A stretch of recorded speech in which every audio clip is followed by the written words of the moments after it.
36 വർഷമായിടാ മനസ്സേ ഞാൻ പോലീസിൽ. ഇതിനിടയിൽ പുറത്ത് അറിയുന്നതും അറിയാത്തതുമായ പല ചെറ്റത്തരങ്ങളും ഞാൻ ചെയ്തിട്ടുണ്ട്. പക്ഷെ അതിനൊന്നും എനിക്ക് ഒരു റിഗ്രറ്റും ഇല്ലടാ.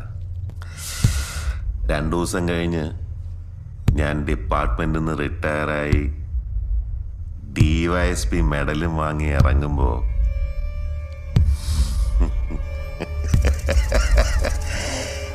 ജോർ സാറ് പഴയ ജോർ സാറ് തന്നെയാണ്. നീ ആരെയാണ് ഈ പേടിപ്പിക്കുന്നേ? എന്നെ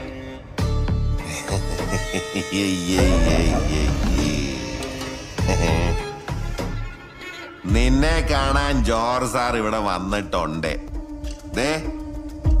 നിന്റെ മുമ്പിൽ ജോർ സാർ ഇങ്ങനെ നിൽക്കുന്നുണ്ടേലേ, നീ ജോർ സാറിനെ ഇനിയും കുറെ അറിയാനുണ്ടനിയാ.